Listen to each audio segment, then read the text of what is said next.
Alright, magandang araw. Medyo madilim dito sa room ko. So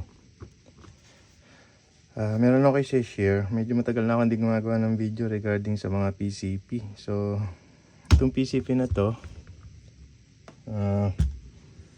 ginawa ko to, binild ko to siguro almost 2 years na. Binili sa akin ng customer para for repair. So pinalitan ko ng bulb cover kasi na bilog, hindi matanggal kasi nag-leak yung bulb. So pagbukas ko wala nang problema yung bulb.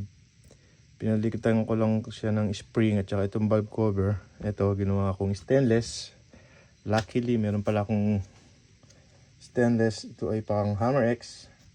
So pasok siya, minodify ko lang ng konti itong dulo nitong carbon fiber para pumasok. So okay na siya. Kita nyo naman, ayan, may pressure. Tapos yan, may pressure na. Kagabi pa ito, hindi na nag-leak. Nilagyan ko din ng digital gauge. So pako yung ano niya, pressure niya.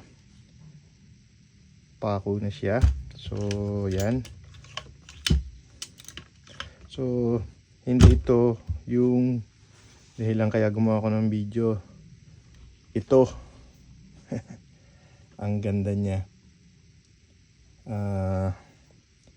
suppressor or silencer for PCP use only. For PCP use only, Yokozuna. So ang ganda niya, na pwede mo siyang igsian, nababawasan yung dulo. Ayan, alam ko ilang section to, 3 section siya. Tapos itong section pa na to, alam ko na tanggal din to, kaya huwag na tanggalin.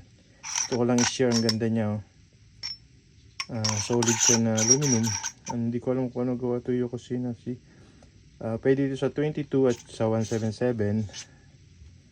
Right now 177 to. So pwede siya sa 22 at 177. Ang ganda niya.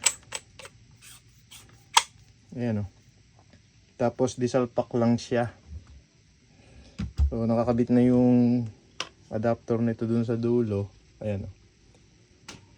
Pasensya na kayo sa video ko. Medyo madilim. So ayan. Sasalpak nyo lang. Ayan. Okay na. Ganun lang.